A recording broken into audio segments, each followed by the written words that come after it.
Episode 7. I am ready for this because this is the best episode. Speechless. Yes. Screaming. First of all, we're going to attempt to put it into words, but you can't. You can't. You cannot. It's just a feeling. It's just a knowing. That is a great way to put it. It's just I am. I am. and as Black women, we just know everything that just happened in that episode. Mm-hmm. We just know. It encompasses so much. Okay, where do we start? So we open with Hippolyta trying to figure out the Ori. Mm-hmm. Yeah, and obsessively like messing with it. Mm-hmm. Finally, she lays down, and I guess it's like sideways, and she's laying down. So then she looks at it from another perspective, which is already a thing in itself. Sometimes you have to just look at things from a little bit different perspective. Mm-hmm. And the brilliant woman that she is, she's able to figure it out, turning them on the axis that they rotate. Bada bing, bada boom. And it opens. Yes. I wrote down what it said on there. I don't know if it means anything. No, it definitely probably does. Of course. Nothing is meaningless. Every beginning is in time, and every limit of extension is in space. Yeah, I had to pause it when that came up because I was like, what does that mean? What does that mean? Every beginning is in time, and every limit of extension in space. Did you put those quotes on time and space? Or was I did that to break down the quote. I was having a slow moment. No, but those are obviously the two most relevant things because those are things that are boundaries, so to speak, mm-hmm. and conceptual boundaries, like man-made boundaries. Yeah. Because when you think of like actual space or outer space, it is limitless and expanding. So as it says, like the extension, there is really no, it says every limit of extension, but really, mm-hmm. is there? Right. And when you think about what happens in the duration of the show, that's pretty much what was going on with mm-hmm. Hippolyta. Yeah. There was no be of extension. No, to where or when or... Yeah, she was able to be and go anywhere. Be anybody, go anywhere. Yeah.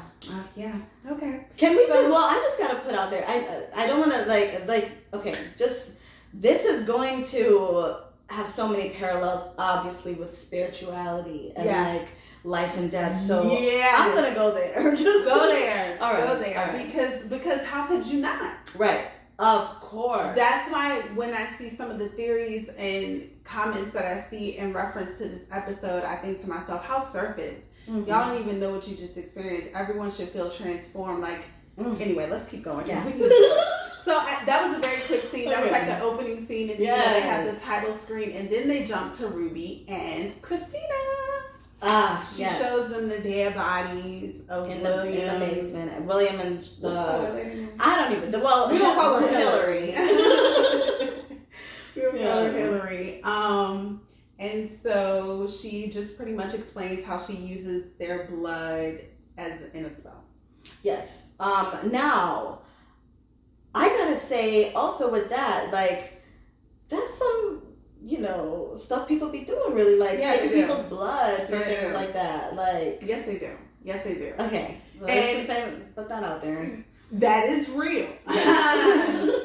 And I also want to be it's real because Ruby didn't flinch. No, at all. She was like, okay, well, all right, and of course, strange shit. Okay. Right. So you was fucking me that. So what's up with that? Right. I find it interesting that some people think that she's really. First of all, Christina is using, to my perspective, using feminism as a way to manipulate Ruby. I think that's just her interaction with everybody. I think it's life is a game of chess and everybody is a pawn. Yes, she's a everybody, regardless of gender. It don't matter. If I need something from you, I'm going to use you. I think that's only her interest is her. Yeah, it's herself. And you can even tell in that conversation that she had when she was like, she was using William to learn how to do spells or whatever the case may be, and then she realized that she was much more powerful than that, and that's when I feel like it's about coinciding with the rest of the theme of the episode though. She says that for the longest time she was trying to prove to her father her worth because, you know, since she wasn't a man. And then once she was experimenting with the magic, she realized how stupid it was to limit her pursuit of magic to impressing her father, to this man. Like, fuck all that. Like, I am powerful beyond limit, you know? So that resonated with the theme of the episode for sure. Yes. And that was it. That was the light switch where she was like, oh, fuck everybody. Yeah. Me. And I'm just gonna, like you said, use people, right, puppet master in the way that I need to. Now, I will say though that I do think she is genuine and like, let me help her to live this same thing of like, you know, this limitless, boundless life of, you know, do whatever the fuck you want. You don't have to be limited by people, because it's like she knows it's all a game. Like, these rules are a game. You thinking that you're better than this person because of your this or that or that. It's all this stupid game. So she's like, all right, if you're going to be on my team and, you know, play with me, then here, I'll give you a little something. Like, even I feel like that's manipulation. Of course it is. I feel like because she still needs, just like she needed her to plant the thing in the sheriff's room or whatever. Like, she needs her. Yeah. So like it ends up being a good thing for Ruby. It's a mutually beneficial partnership. Yes, but definitely more so. But it's just definitely right. At the end of the day, like Ruby does get to have that unleashing. Yeah, but it's at what cost? Right. But about you, that girl, right? And she's making. So that's what she is a brilliant woman as well. So I think that she is very aware. She's calculating it. Very aware of that. So any further dealings of her and Christina, I think we're gonna see Ruby playing the game too, and like to get, you know, what she wants out of it. Right. I don't think she's just so smitten and in love with William as people try to make it seem. Yes, that's what I was like, exactly gonna say. Like, there's so much more depth to that. Why don't they let her? Like, everyone wants Ruby to shrink.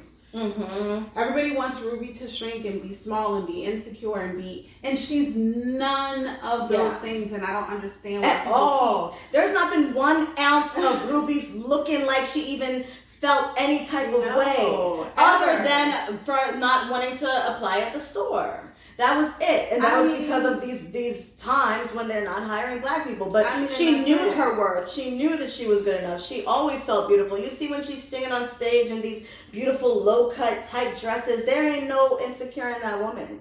And she... I'm sorry, I lost my train of thought that fast. I'm very long-winded, I'm sorry. No, that's okay. Because I had to think about it like, wait, I was listening to you actually. You know what I mean? That's why I lost my train of thought. Anyway, but no, I love Ruby for that. And it makes her even more beautiful. Yes. And makes me want to root for her even more. She's very independent. And even in this situation, you seen her peeking, right? In the doorway. But anyway, I was jumping ahead now. But all of the things that you just said makes me just love her. Like, and the reasons why she even would be angry are justified. It's not because she's just pulling shit out of her ass. No. It's not projection. It's literally like you have my sister did me wrong. I'm pissed. Right. It's not, she's so much skinnier. Right. And that's what they keep trying to make it about. And it's like, no, like she played me. The fuck. Right. Anyway, she did me dirty. So then we move over to Letty's dream. Woo, child. Now that, obviously, okay, so Letty has the same exact dream that Tick has. She doesn't hear anything coming from his great-great-great-grandmother, but the same dream, running through the house, seeing her run out the door, step in the doorway with the book, and then Letty starts catching on fire, but not before she holds her stomach, realizing that she's pregnant. First off, let me say, on which recap was it? We talked about Hannah having the book. Remember? Yeah. We talked about that. Okay. Well, you noticed it first, because I didn't even notice that, but you definitely noticed that, girl. Look, we talked about it. Yeah, on the recap. But that blew me. But then when you saw it, did you kind of feel like, I knew that was going to happen? Well, yeah, obviously. And then it's like, that's obviously why she's able to have the dream, because now Tick's blood is in her through her unborn child. I just thought about something. Remember when Christina said to Ruby about her family having something to do with the whole situation? So does she know that Letty is pregnant? I don't think so. I think she just knows it's access to Tick so far. Because they're not related like that. No, but for her to have known. Because I don't, okay. I thought that was a little bit weird. I thought that kind of alluded to... Oh, maybe. I mean, she is a sorceress. She could see the future. Right, that's what I'm saying. Or did she have something to do with that? Somebody wrote in the group, is Letty the cow now? What? Oh, that cow that she did the baby from, that baby, the animal thing, alien looking thing. Oh. That made me like, okay, so this group that we're in on Facebook, this fan group that is off the chain with foolishness, talking about Tick raped Letty, like all this stuff, like, are you watching the same show? No, we're not looking at the same thing. Okay, no. And she ain't the cow, boo-boo. She ain't the cow. Okay. So they chatted about that, and then they decided, they needed to get some information on his mama so they could find out about the book. The book, but she does not tell Tick that she's pregnant. No, she lies. Why do you think she did that? Because she just lost her virginity. She's scared. True. And Tick be wild. True. Yes, because he would probably just like flip. And who knows what Tick is doing? Tick is kind of unpredictable. He's a lot. But he loves her though. Yes, it's very sweet. Like that's his soft spot. And she calms him. Did you see how erratic he moved when they were like all hugged up? And then I mean, well, literally, he had a he just decoded the thing that said he gonna die, and he had the dreams of burning up. Like he's a little shooketh right now. He is. So it's okay to be in the moment. Yeah, You embrace the moment. That's work. Right. It's okay for you to be into it. I mean, but I'm starting to see him as a little strange. But it's okay. We still love him. We love him. He's a beautiful, gorgeous man. So they go to Montrose's house. No, first, Sammy and... Yeah, open scene. Yes. That was so sweet. I was like, oh, we get to see that. Because as you pointed out, the last episode with Montrose and Sammy, Montrose did not speak at all during that episode. So now we see verbal interaction. We see kind of like relationship-ish in the beginning. Until he sees the neighbor. Yeah, Sammy mentioned that he saw the neighbor. Yeah. And this puts Montrose on edge. On alert of like, did they see you coming out here? Right. She's like, with the African scar. What did he say her name? Bernice. Bernice. That's Miss Bernice. That's my neighbor. And so that totally switched his entire mood. But Sammy already knew how. Sammy played the role and was like, she didn't see me come out of here. He was like, I was about to stop. Right. Yeah, so it's like, I know this is low key. I know what it is. But still, like, we inside right now. Can we be? Him. No, at all. Which has always been the problem, I'm sure. Because Montrose's whole life has been around being hard and being this hard man. Yes. A whole lie. But it's unfortunate. And the thing is, that's just, it's interesting to see even at that time, even though it was whatever way that it was, people were whatever way that they were. Yeah. Sammy is still comfortable with being who he is. Which was beautiful. I love Sammy. Because I love that. I love when he walked out on Montrose good. Because we're not doing this. We're not doing this. Because, Montrose just, at that point, Montrose just starts complaining about every little thing. And Sammy tried to make this lovely breakfast. The coffee's too wet. And then Montrose pettily, is that word pettily?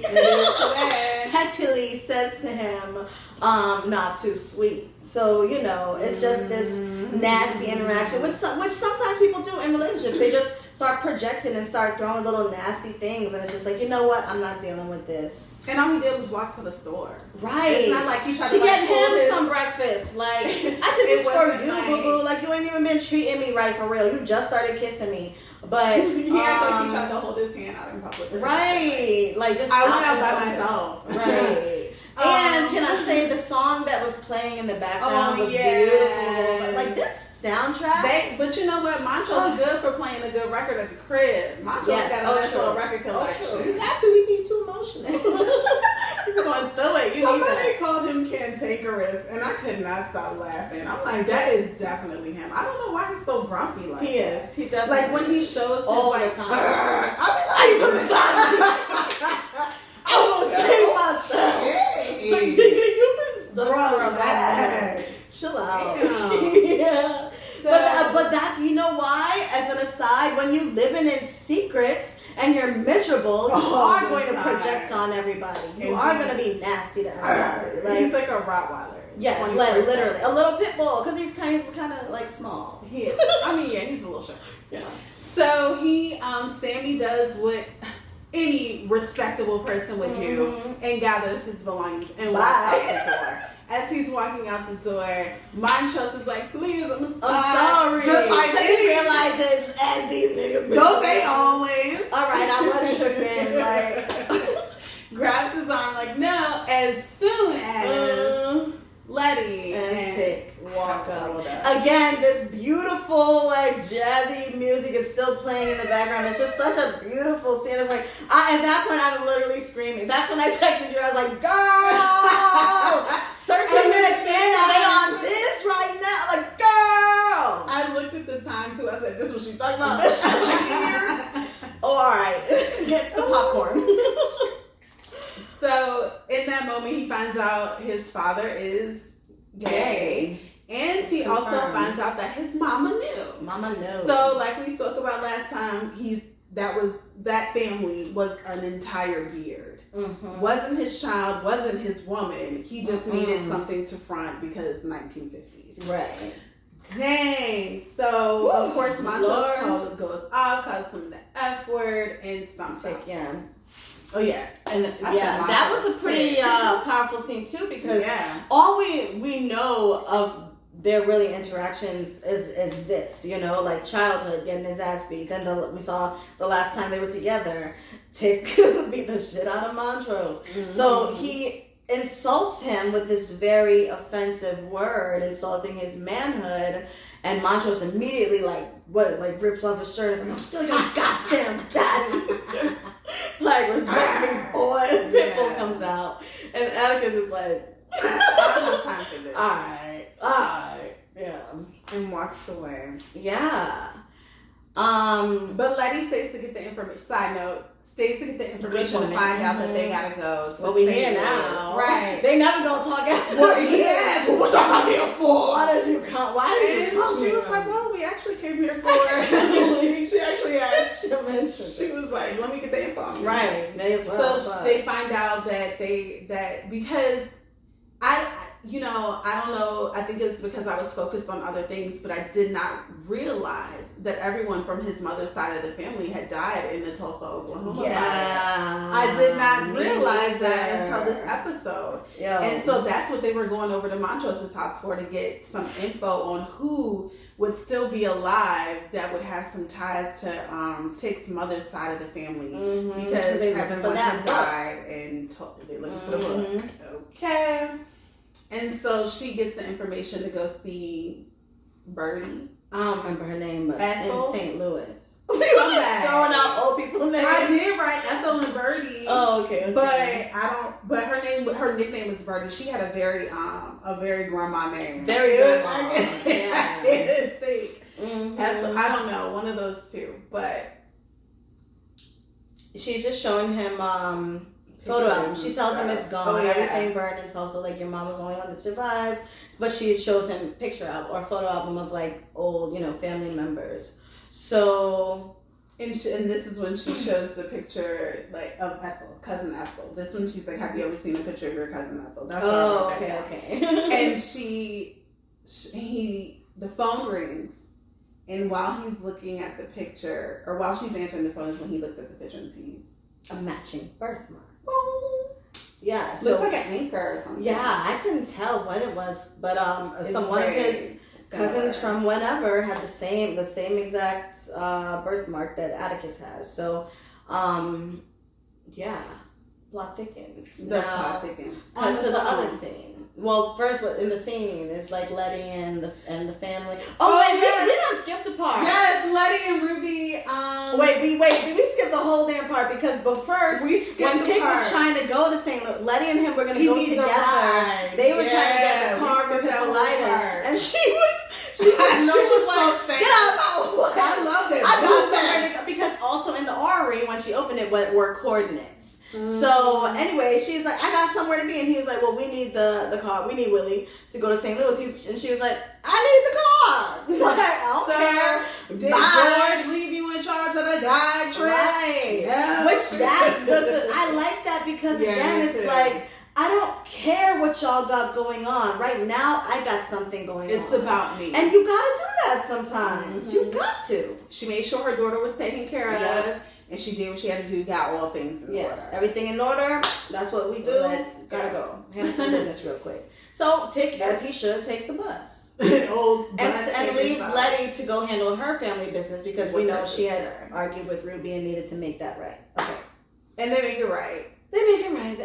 She apologized. She apologized, something their mother had never done. So that's some sweet. Oh, and they have Ruby. Let's bring up the fact again that Ruby is secure within herself. They had Ruby with some real cute shorts on, red shorts. Legs, I need some. And had her sunbathing in the 1950s. Just to let you know, I'm comfortable with my body and my skin tone. Mm-hmm. I'm not insecure like most of y'all might be out here talking. Girl, she was sitting pretty, honey. Yeah, she's looking beautiful, like a glistening sweat all over her, just like. Yes, what do you want? You're interrupting my I love how she do that with her sunglasses all the time. She's start doing that people what? All the time. Yeah. Ruby. I just love Ruby. I love Ruby. We did skip that whole part. But they end up, Ruby ends up calling over her friends, and this is a little sad. Because we realized that Bobo, who is Emmett Till, is not present at this game night. Oh, yeah, the game night. They're like, when's Bobo coming back? He's on his trip, and as history tells us, on his trip is when he is beaten to death. Murdered. Yeah. At the hands of white men. Off of a false story that we found out, 2 years ago? When the lady came out and wrote that book on her deathbed, saying that she lied. Ooh, the hell! How is the fire down there, girl? Right. How is it? How is it? Oh man! So anyway, so that kind of pulled at my heartstrings a little bit. It definitely did. I didn't know if they were going to touch on that this episode. They might next episode. It's all about Dee. Because you noticed she was wearing a baseball cap, which was totally off kilter from her outfit. Yeah, and I don't know. Yeah. I'm not trying to say that that's Bobo's hat or nothing like that. We'll see what happens. But, okay, another cute thing about that. So we see Letty in the room playing this card game with all these children. And as we know, Letty pregnant. So it's kind of like a cute, motherly moment. Because we don't really see that out of Letty a lot. She's we don't see her single woman. At kids at all, actually. No, yeah. And then she goes in the kitchen to join Ruby. Rubes. I was going to say Rubes. I don't know her like that. Rubes. You should have said it. Oh my God, that would have been so funny. And so she was making, I'm going to assume spaghetti. It looked a little red. It looked a little something like red. that. And a little ruby red. They get to talking about her little relationship with Tick. And yeah, because she did. I think it was spaghetti. I'm quite sure. Yeah, and then when to go, she was like, something off with the spaghetti. Or no, she didn't say that. She said something off with is that garlic? Oh yeah, no. I was talking about to get her to taste it. Oh. Ruby had said something like something's a little bit off, and that's when she tasted it, and she was like, "Is that garlic?" And I hate that she said that because that gave all the people with those stupid vampire theories like a run for their money. Hold on, I'm still rolling my eyes. Oh. It made me so mad. I was like, why did it have to be garlic? But Ruby goes on to mention something about her possibly being pregnant. Maybe there's a little Mr. Yeah, like very jokingly. Yeah, very like not even just keep stirring the pot. Ironically, stirring the pot. As Letty exits the room because she's feeling a little No, I think there was something else I was gonna say about that scene. Okay. I think that this showed growth and maturity in Letty, because one of the things that Ruby said is she's always so selfish and only thinks about herself. When Ruby is like, how did you even notice, that I wasn't here and still on the north side or whatever, like, that's not like you. Like, you haven't been around, like, what's your excuse type of thing. And Letty definitely could have been like, well, I died, and then there were ghosts in that. Like, she had justifications, but she was like, it doesn't matter. Like, I'm here now, let's fix this. And I like that. She didn't try to make it about herself. But I do find it very awkward that she hasn't told her sister that she died. Or told her sister anything. Yeah. I mean, it's some crazy, wild shit. It is. But as we saw, well, they probably weren't on terms to talk about it yet. Oh, yeah, no, not yet. Yeah, you're right. But I'm like, Ruby, you have got to know that there's now you know that there's some strange things happening. But Letty runs out of the room and she's not really having any direction. I think she's getting like a hot flash or something, of course, because we know at this point she's pregnant. So she just runs out of the kitchen into any room that's open to catch some air. When she's in this room is when she notices the orrery. And on the floor next to Hippolyta's bed. Yes. And it's lit up. It's still lit up. It's still spinning. Yeah, it's on. It's still spinning. And so this is when she calls homeboy and his grandma, whoever, and lets her know that Aunt Hippolyta knows about the whole situation and is probably on her way to where them daggone monsters is at. We need to go get her. While that whole conversation is going on, Ruby is eavesdropping, peeking through the doorway. So she just knows a lot. Right. Nobody because that's true too. She's never confronted Letty about anything. No, even to say like, because Christina, did Christina allude to that at all? What? That Letty and Tick were who she was really trying to get to when she spoke, or she was just like, your family is involved. Well, who the family? It gotta be Letty, crazy ass. But she hasn't said, neither one of them is saying what's going on. Because that's true. Ruby ain't said, I'm a whole white woman. Yes. So, she has not. Neither one of them. They're both keeping secrets, actually. But I feel like Ruby's Ruby's got the upper hand right now because she know about homegirl business. Yeah, definitely. So she's like, I don't know what she's about to do. I feel like Ruby's at a really good advantage right now when you think about it. So Ruby, what you gonna do, girl? I told you she's gonna take tips and start being like, okay, this is what I need. Move those pieces around how you need them to. Yeah, just don't let that girl catch on to you because she's pretty. Yeah, and ruthless. Yeah, she don't really care about nobody. So if she don't need you anymore, you're done. Yeah. So then we get to Hippolyta going to the dome. What are those things called? I don't know. Oh, but did we Observatory. We also did skip though that Hippolyta did go to the where everything had like the home had crumbled. The crumbled down. Yeah. In the beginning. Yeah, because I don't know why it said 3 days. Oh, it said 3 days ago, and then it had her. And in the beginning, because she found out the Arinthia Blue, right? Yeah, in the wreckage, and that's how she found out that Jordan got away. Yeah. So she went to the coordinates, and can I just say, she is determined and fearless. Like, it is like dark, like there's a huge full moon, it's windy, it's like complete like sundown town, like spooky movie vibes, bro. And she's just like not even paying no attention. She's just like, gotta go where I'm going. Got there and so she gets to this place in the middle of the night.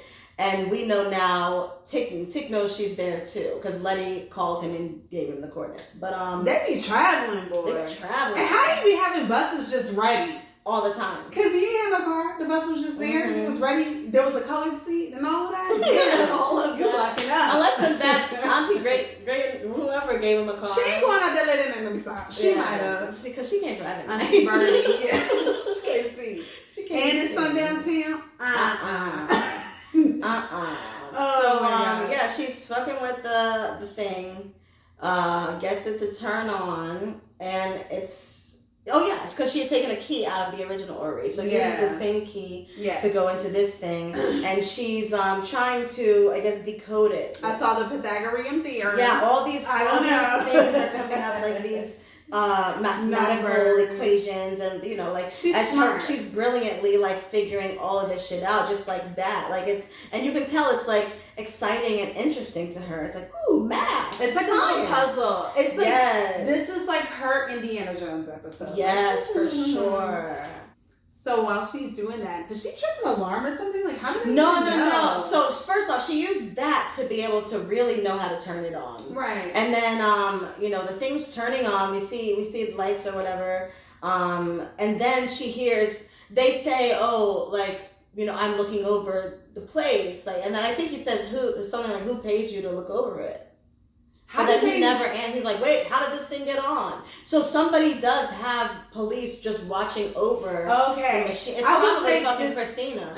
But just to make sure, I guess, just to check on it, make sure it's okay. And it probably never, ever in life has ever come on. No, ever. And they just happen to fucking come when fucking Hippolyta's there. She, of course, does not hide well enough. No, I swear, when I thought when they got to, so she hides behind the little machine as it's on, and they're like, how's this thing on? So I thought when they got to the back, she was going to be gone. Yeah, or maybe like go around her stuff. I don't know. Yeah, but then as they do with the times, they snatch her up, they're talking to her all crazy. What are you doing here, gal? And like throwing her along. Gal. So then we hear a little something in the next room. In runs Tick. That's what I said. That bus was on time. That bus was on time. The colored seats were available. Yes, he got there right on time. He knew where the coordinates led to. All of that. Everything was just all of that. The stars aligned. Tick comes in. I think he kind of like punches one cop. And at this point, something happened. The portal's open, so they see. Remember, he tried to shoot him. Oh, and they ended up shooting the machine, and it triggers the portal to open. So they see all these different worlds flashing, and they're kind of like, "What?" So I think he throws in one copy. He's like, "Fuck this! Out of here!" So the other one, Hippolyta grabs the gun. The first one dropped. Yeah, and the other one, I guess, is coming at her. So she has to, in self-defense, she shoots him. Now, you and a couple other people are like, they should have thrown him into the Yes! Y'all should have thrown him. Y'all, that was like, you know how they had like a pause moment. Mm-hmm. Like, oh my God. And then he took the gun from her. And then when that happened, boom, tossed But I think they didn't have time because the portal starts sucking them in, right? They didn't jump in. They definitely didn't jump in. No. Well, no, Tick jumped in. Hippolyta because she was pulled in. Yeah. So he kind of, And then he went in after her. her. And immediately I was like, okay, good, he's with her, but he wasn't with her. They were not with her. Mm-hmm. He was not with her. No. And so she ends up in space. Boom. In a white spaceship. Well, first it's like on a moon or something. Or I don't know what, like on a planet, there's this big thing, right? And I think it was from the Lovecraft Sanctum the first one we did. I think it was that same world that they took you to. Too. And these two big like robot things. Yeah, robot looking things come out and they're tall, they're huge. That's exactly what it reminded me of too. Yeah, I think it definitely is. They come in, they get her, and then that's when she wakes naked. Up on a table naked, and I'm screaming, yes, body! Because it's just like, she's just sitting there looking around, like trying to normalize normal bodies, and it's just be comfortable, like we're comfortable. And I was just, even in my head, I was like, this is so awesome that, you know, this woman just sees this in this room. I was like, I'll do it, all right, I'll do it. I'll make it cool. Thing. Let's go. Because again, great fucking, just great. Okay, so... But there is a little jumpsuit next to her. A little cute little space girl jumpsuit. Yeah, I gotta give you one of those. Give me a pair. Okay, anyway, So she gets it in, she puts it on. Does Beyond say come immediately or? I think it's pretty quickly. Yeah. And so we can see from from far away they look like the same height, right? Mm-hmm. But as she runs up to her to try to exit, you see that Beyond is like, and just like those original things that were outside, it's this giant, like robotic body looking thing, but this black woman with this huge afro. Like Garnett from from Steven Universe. If you watch Steven Universe, Oh, I don't know. But it's cute. You gotta. I'm gonna show you. Okay. Beautiful fro. And again, I'm screaming, yes. And I think at this point she kind of freaks out because at first she's trying to like fight a little bit, and she's like, but it's like, because she sees the things in her arm, in her wrist, and it's like a barrier. Each time she went to go, it kind of remember she like touched it, like it wouldn't let her out or something like that, or the Beyonce like pushed her back or something like that. But yeah, so she and she asks her first, like, do they speak first, or she's like, you can't keep me here, and she's like, you're not a prisoner, and closes the door, because at that point Hippolyta's still like whiling a little bit. She's like, let me out, and then she beats her hands till they're bloody. Because she just had these things inserted in them, so that's like literally it's from her wrist. She's like in this place, she's bleeding, and but then she calms down, she sits on the thing, and you see her just talking to herself, like figuring out again science, math, like just talking through the possibilities of what the fuck is going on. Mm-hmm. I think she starts to feel her way throughout the room. I guess this talking leads her here. I don't know what's going on. She's like taking apart because things, I'm not and then there's like throwing it. There's no gravity, but then she's able to be safe. I don't know. But by the third time I listened to it, you know what it sounds like? It sounds like space talk. Like, you know, like when you watch those movies and it's like star 69310. It's like her voice, like, so when I watched it the third time, I'm like, damn, she sounds like that Star Trek. Confession, I'm a Trekkie. I used to watch Star Trek Next Generation, that one particular. That's nice. And so it sounded like those, like, you know, those robotic computer voices my third time. And I'm like, I don't understand what's going on. I'm not supposed to. But then I realized that she's also portraying Orinthia. Yeah? Orinthia Blue. Yeah. And because at one point she's like something like Orinthia Blue on Mars. Yeah. But she definitely was talking like that. Yeah. And remember, Dee explained that Orinthia is the woman that goes around and fixes ships and has that ability to do engineering and things of that nature within these ships, whatever the case may be. Oh, wow. Yeah. She opens the door. The god lady pushes her back, and then this is when she confronts her about who are you? Yeah, so she says to the giant woman, who are you? And she replies, I am. And then she asks her, who are you? So Hippolyta starts laughing, and it's like, what are you talking about? And she's like, who are you? Like, who do you want to be? Where do you want to be? So just like still kind of laughing, and just like in response, she's like, I want to be dancing on a stage in Paris with Josephine Baker. Like jokingly. And then, that's where she is. Half dressed in these little, like, what do they call them? Like the can type of girls. I don't know. Burlesque type of thing. Yeah, and just like dancing. But of course, she don't know the dance moves. Now, can I tell you, I've literally had this exact dream where like I'm just transported on a stage like that, and I don't know the dance at all, and I'm trying to like looking around. Yes. And so as she's figuring out that this is where she is, and she sees Josephine Baker, so she's like in awe, which is further fucking up the dance moves. And one of the dancers, like at one point, like annoyingly says to her, like, quit your gawking and like do the moves. Everyone's like disgusted with stage. Yes. They're dancing. Now, little tidbit, I saw in an article that in real life, Josephine Baker, like one of her famous performance things she would do is pretend like she didn't know the dance, and then in the finale, like overdo the whole dance like to perfection. So it's like this whole part of her show is messing it up. Cute. Yes, like on purpose. So it's super cute. I would love to see. We gotta research her. I gotta find some stuff now. That's a cute way to do it. Yes. And also another thing I researched about her or saw in this article was one of the things she was famous for was, since she was a black woman, originally from America, went to France, she started selling products to darken your skin. Oh, nice. Girl, because people wanted to look like her. Oh. Yes. Girl, how the tables have turned. So yes, that's new. Yeah, she made money like that. That's like yes, so that was super dope. Oh, no, not for the whites to be walking around. See? Yeah. Why are you giving them those ideas? Let me Next time, no. Right. Kim Kardashian. No, Exactly. No. I think she already got it's a bronzer. Oh my gosh. Okay.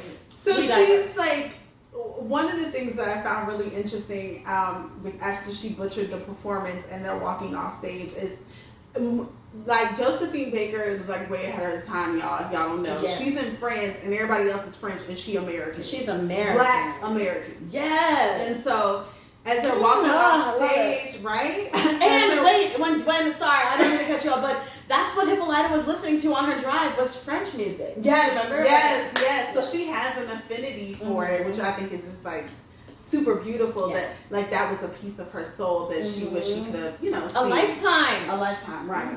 And I find it interesting as they're walking off that the other French women are like elbowing. Not American. Yes, Always and they talk about and how the running theme within her going to Josephine Baker's portal is how America pretty much tightens you. Mm-hmm. And she even speaks Josephine even speaks to Hippolyta about loosening up a little bit. Mm-hmm. And it's just like, and everyone has this whole air like, Americans, uptight, society, bands, shackled. What are you doing? Ooh, girl! Loosen up a bit, like the fuck. And so I found it so interesting, again, Josephine Baker becomes her mentor.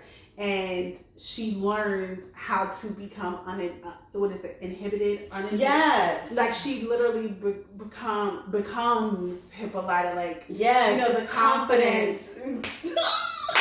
You feel it, like really. And she was the only one, like the star, like the star of the show was the one who took the time and was like, "Listen, girl, these are the steps. This is how you do it. Get it right next time. It's okay. Here we go. Let's do it." Like. I was like, yes. And I love how straightforward, just boom, boom, boom, boom, boom. And they have a really poignant conversation in here. This is when Hippolyta starts to realize that this entire time she has been making herself small. She has not been her full potential.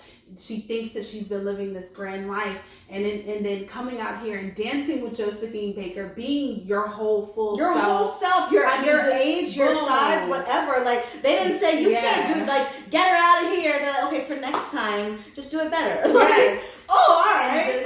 And then you fully coming into that. And then having all the women that were popping shit, embracing you, and y'all are loving, y'all are clubbing. It's just beautiful.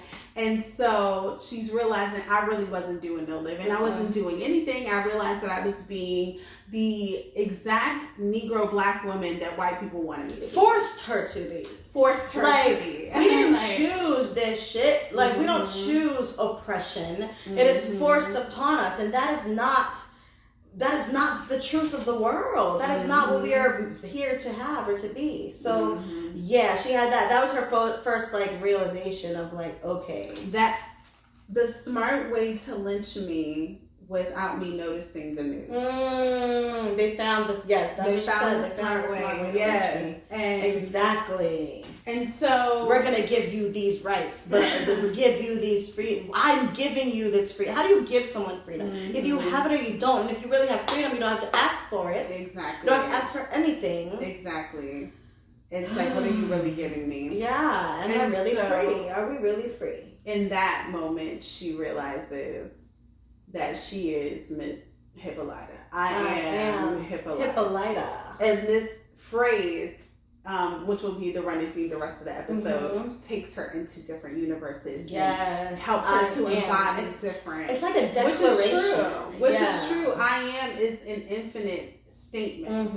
It is a statement that is used to boost your frequency and to get you in tune with the highest potential of self. I am that I am. Yes. It is that great simple. I am. Okay. So this is the phrase. And so this takes her to the Dahlia Amazon tribe, which are tall, beautiful Black women. Yes, strong. With a cake. And that will take a machete across your fucking head.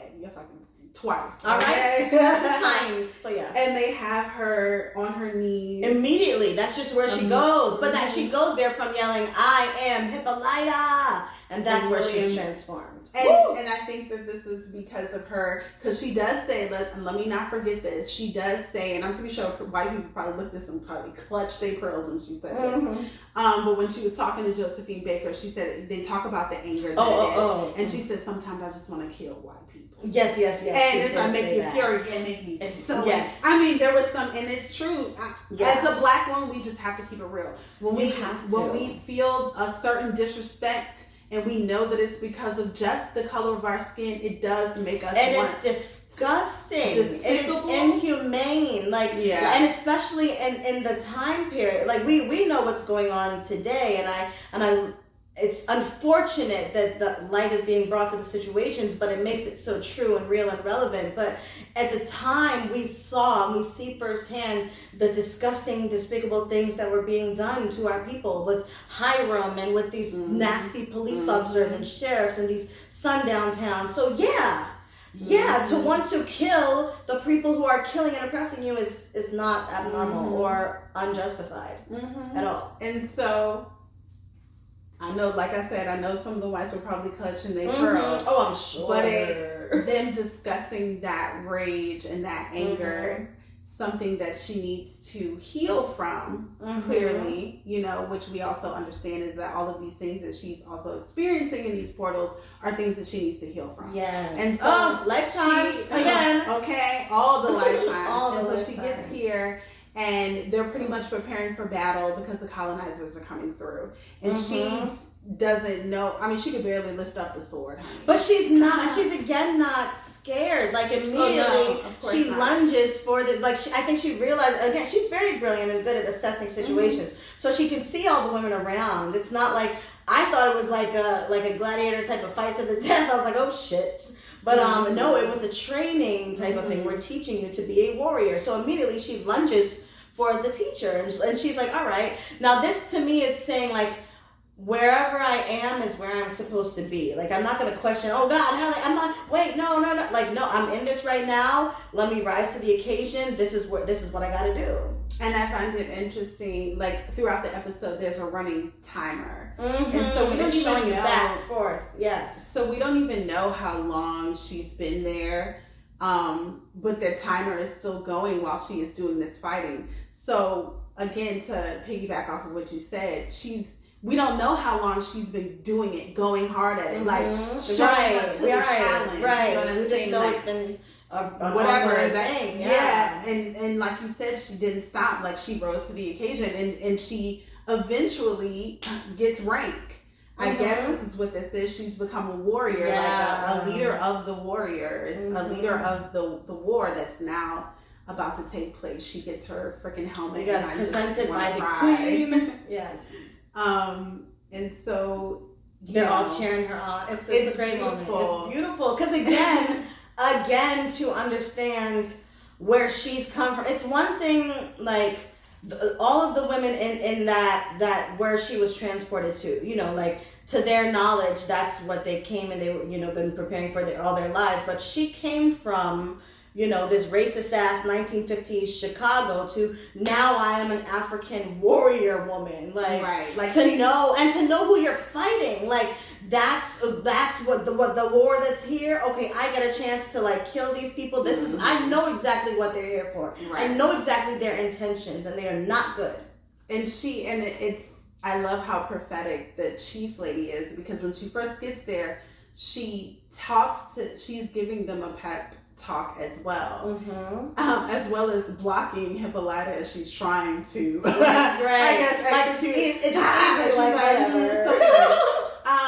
She pretty much is saying, yeah, they led you to believe that you were free, free to do their dishes, free to take care of their kids, free to be their slave. Their slave. So she pretty much as Hippolyta is listening, she's all connecting all of those things all together.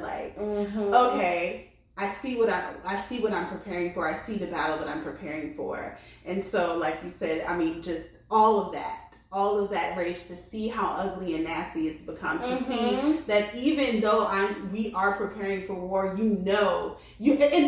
an inevitable thing, because we know the history that happens with this. We know that they die. We know, and she knows that too.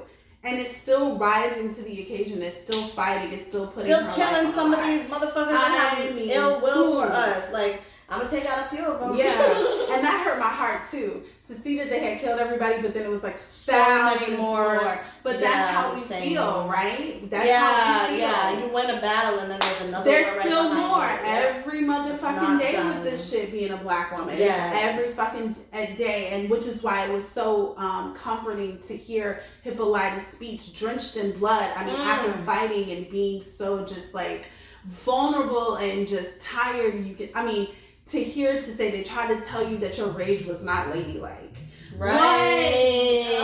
Like you're too aggressive. Yeah. They tried to tell you, that you couldn't pretty much be violent, that there was no time to be violent, that there was no time to be, and they try to hold that angry black woman trope against us. But who's to say that it's not ladylike? And so and she says when we must. Yes, it ain't all the time. No one's doing it all the time. Sometimes should be justified, and when we must, you must fight. Like if we must, we must kill. Like we must avenge. We like protect. Like when we must, and it was very powerful. It was powerful, and then it was even more beautiful how she ended it. And she says, "And we do it with love." Yes, is that not a woman? Is that not the essence of what we are? Like, come on now. And this is when she takes off her helmet. This is done. I get it. I've healed. I understand that my rage, all of that towards whatever the oppressed, that's okay. Because I know I'm doing it within the sake of having love and being alive and just all of that. Right. And so that brings her to a softer place. I am Hippolyta, George's wife. As these men are charging. Yes, and I am Hippolyta. Inevitably, as we know, getting ready to kill everybody else. Ooh, my heart.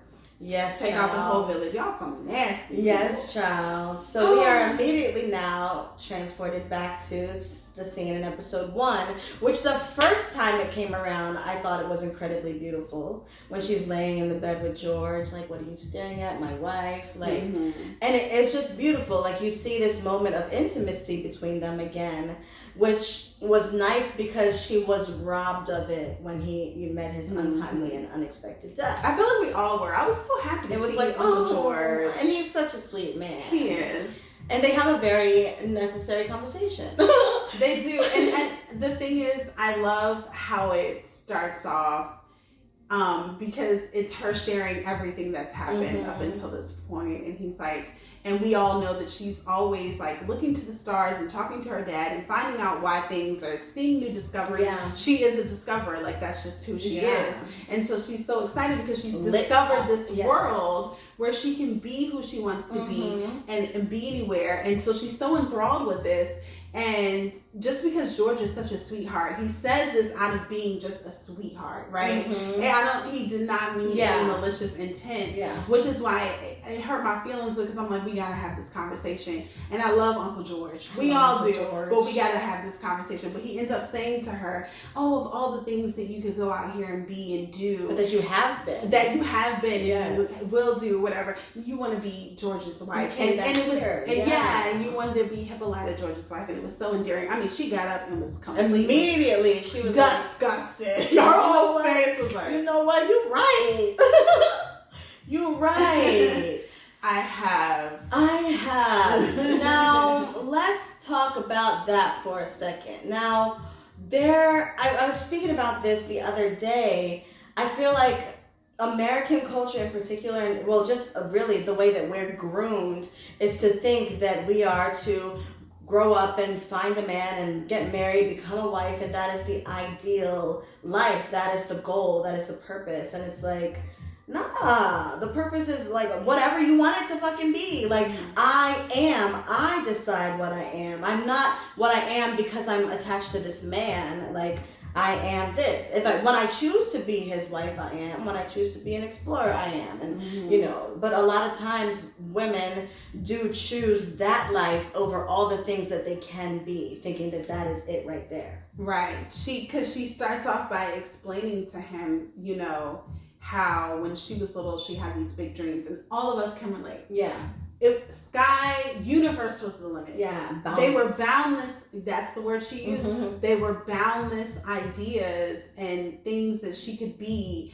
And as she became older, these ideas shrank more and more and more and more. And she goes on to explain to George that by the time she had met George, she had already shrunk so much so. And then when she got with George, and she shrunk even more to become the wife, the mother, the this and the that. Now it's bad enough, and now again, Uncle George is the sweetest man, and it was not intentional, but it's bad enough when the world and the society and the that you're living in is forcing this shrinkage on you. But then when you're in these relationships too, that it's just like, then really, when are you free to find out who you are outside of that situation?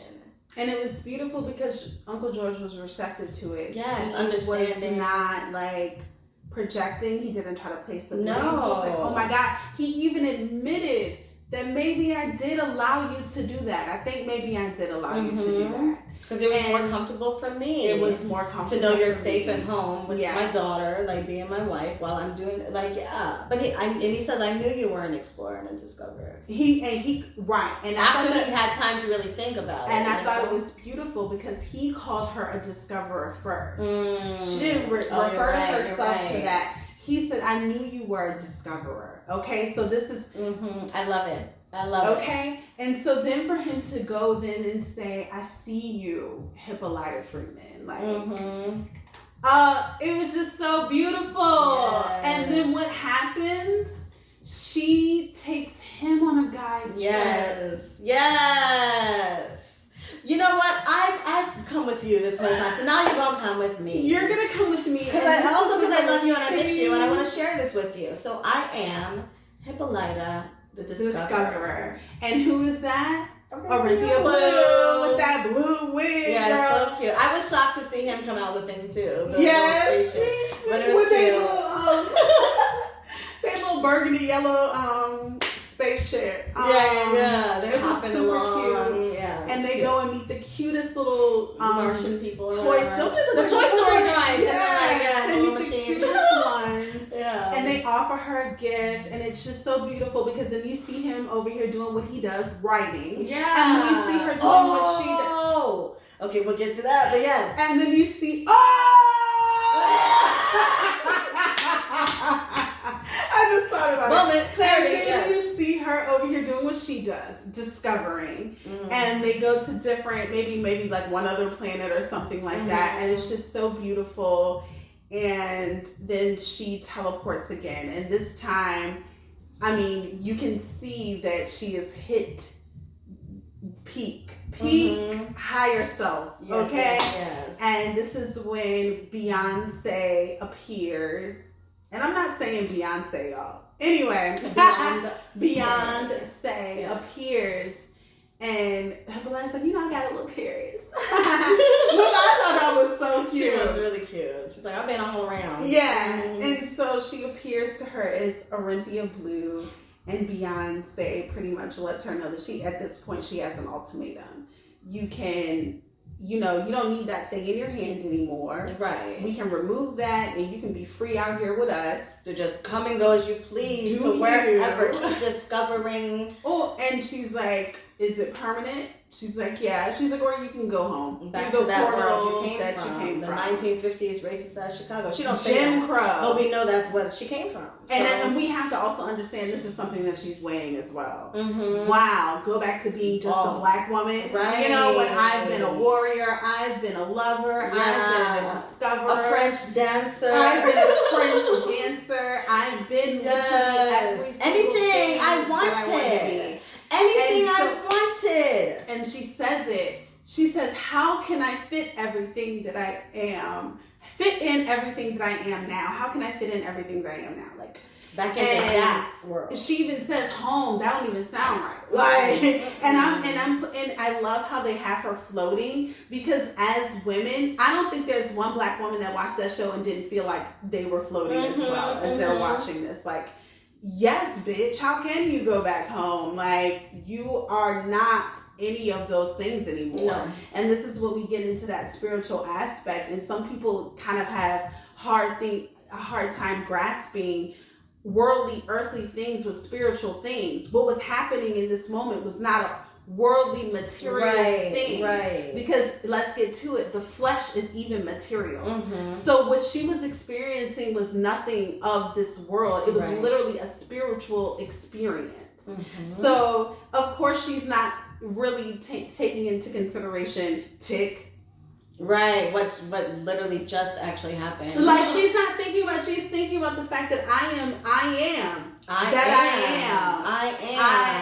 not. She even says that Hippolyta is so small. Yes, so small. So small. And then she does say that Dee needs me. Dee needs me. Yeah, which is like, again, the motherly, womanly thing that we're often like. But the thing is, we are still allowed to. Yes, we are still the I am, though. Expand. That's not gone because of that. So now she has this awareness and chooses to return. But we don't see that part yet. We just see... Well, I listened to the podcast. So you guys listen to the podcast. That girl's voice is... Stop saying that. I'm sorry. But it is. And I'm going to say it because she even said it on the podcast. Oh, right. She knows it? Yeah, she said she knows it. She dreaded doing it. Okay, good. But I've gotten used to it now, actually. Okay, cool. Anyway, she co-wrote this episode with Misha Green, which I thought was amazing. And she shared a little story, too, about lessons. I think you guys got to go listen to it. But she goes on to say that she fought for Hippolyta to not go back. Now, and she was like, and that's how the story goes. She doesn't go back. Now. In the real book? I don't know. No, that's how the story is written for this episode. So, so we don't know what happens. We don't know if she goes or is she. Well, I don't. That's the thing. I don't know if she's just saying she fought for her not to go back, like right now. Or period. Yeah. But she did say that, like in the writers' room, that she fought for Hippolyta to not come back because Black women need to have that freedom, that we are allowed to have that, and she didn't say this part. I'm about to say this. Black fathers do it all the time. Ooh, there it is. I'm just gonna go there. Well, you're right. They, come and go and have that adventure and are able to. And so she was like, she said, Dee is taken care of. She made sure that she was taken care of and secure, and she even let Tick know I'm going on her duty. I gotta go. Bye. And I'm out. And she was like, she wanted to show a Black woman that was going on an adventure that didn't have to come back and rush back to the responsibilities. Right. And so I was like wow. But, she could probably, like I said, it could be a situation where she fought for her not to come back on this episode. True. You know what I'm saying? Maybe she'll come back at a different point. Right. Maybe reappear. Right. Because again, maybe she don't have to come back to that moment or to that portal closed anyway. So somebody would need to turn it on. Exactly. And which I want to make clear, I went back and I looked at this particularly. Tick did not close the portal. The portal closed after he came back out. Yeah, people were like trying to say that, oh, he's so stupid. He closed. No, I think he was trying to turn it back on. Yeah. So because he got spit out. Yeah, he spit out or jumps out. I don't know. And then the portal closes behind him immediately, and he's calling for Hippolyta. She's not there. This dead ass cop is there, and you hear sirens in the background. As a Black man, we know what time it is. So he's trying to turn on the machine real quick, I think, to jump back in the portal, but it doesn't turn on. So he grabs her briefcase or something. I don't know if he's grabbing some. I don't know what he grabs. He grabs whatever things that she had left there, but did not like see. her notepad and something else. Okay, all the stuff she was taking notes in and all that. He takes the key. They stop for a second to show that he's holding a book that says Lovecraft Country by George Freeman. Yes. And then he runs out. Yes. After he runs out, the camera does a close shot of the blood. Yeah. And the Orinthia Blue comic is in it. And it says by Diana Freeman. Dun, dun, dun! So now, so Tick runs out. I don't know how far away these sirens are, but we do see from the next episode, he alright. It's not like he got away. Yeah, he's fine. He gets away. So I just didn't want him to get locked up, and I damn sure don't want him. I don't want anybody to get locked up, but they're coming for D. They're coming for D to But I question also her. find it's very interesting because on the preview they showed a tethered version of her. Did you notice that? Oh. Did you notice that? Okay, I Jordan wasn't quite sure what I was seeing. Yeah, okay, Jordan But Peele, what's going on here? Yeah, What's with the tethered version of D? Mm-hmm. Or is she possessed? What's going on? Yeah, I think she might be a tethered version. We'll see. Well, we'll see. We will see after next week. Episode 8. This is like the best show ever. It really is. It really is. So much depth on so many different levels, and this episode gave me my whole entire life. Yeah, I'm gonna watch it a fourth time. I sat here and watched it twice. Y'all, I sat here yesterday and watched it twice. Yeah. And just got my whole life, and I'm just gonna watch it again. Yeah, I am as well. It was amazing. Beautiful. I am. Period. Period. On it. Period. Like and not dot. Like period. Period. I am. Period. Whatever I say, I am. If I wasn't, what would I say I am? Okay, literally. Okay, but oh my God. yeah. Alrighty. Yeah, that was great. Fun. All right, thanks, guys. Oh, we're gonna have a watch party for the finale. Yes, for the finale. I almost thought we should do like a reaction thing, but then that would be too loud though. We need to watch it first, and then what you mean? Like a live reaction, because we need to hear what's going on. Oh yeah, that's true. Yeah. We can always figure out a way to maybe. Oh gosh. Yeah, maybe just have that going on. I was gonna say, can we have it in the corner, and then we're like, yeah, that would be fun for the finale. That would be fun. We're gonna do it. Finale party. Finale watch party. All right, Kitty, anything to say? Last closing remarks. She's starting to turn. She's like, nah. All right. Closing remarks. No. Okay. All right, peace.